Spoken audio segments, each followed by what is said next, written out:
गुरवे सर्वलोकानां भिषजे भवरोगिणां निधये सर्वविच्छानां दक्षिणामूर्तये नमः. శ్రీ దక్షిణామూర్తి వాస్తు మరియు ఆస్ట్రాలజీ కన్సల్టెంట్. నేను మీ శ్రీనివాస్. మనకి అష్టమి బుధవారం కాలాష్టమి రాబోతుంది.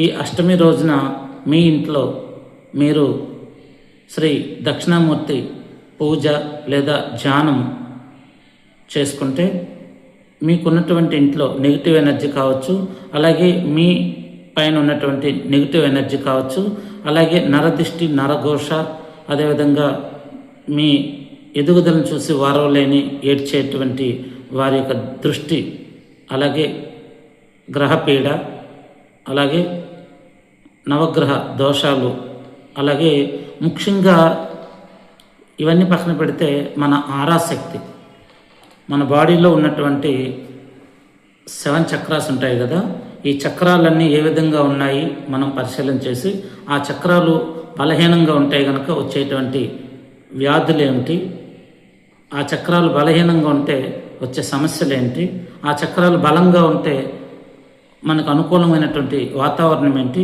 ఇవన్నీ కూడాను జాతకంలో పరిశీలన చేస్తూ ఉంటాము.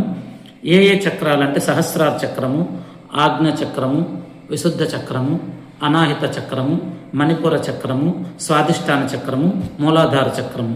ఈ విధంగా మన శరీరానికి సంబంధించి ఈ 7 చక్రాలు బ్యాలెన్స్ ఎలా ఉంది. జ్యోతిష్యం చెప్పడం అంటే కేవలం మనం పుట్టినప్పటిటువంటి రాశి చక్రము, ఇప్పుడు జరుగుతున్నటువంటి గోచార రాశి చక్రాన్ని పరిశీలించి మీ జాతకంలో ఈ దోషాలు ఉన్నాయని మాత్రమే చాలామంది జ్యోతిష్యులు చెబుతూ ఉంటారు. కానీ మనకి ఆ యొక్క గ్రహ దోషాల కంటే కూడాను కావాల్సింది ఫస్ట్ ఆరాశక్తి కావాలి. ఈ ఆరాశక్తి కావాలంటే మీ యొక్క బాడీలో ఈ యొక్క షట్చక్రాలు ఏ విధంగా పనిచేస్తున్నాయి, అవి బలహీనంగా ఉన్నాయా, బలంగా ఉన్నాయా.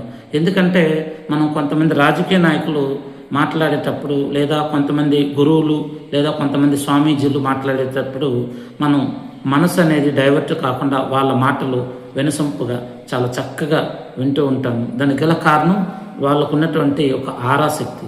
ఆర అంటే మన చుట్టూ ఉండేటువంటి ఒక వలయ ఆకారం, అదొక వెలుగు, అది సూక్ష్మ రూపం ఉంటుంది కానీ మన కంటికి కనపడదు.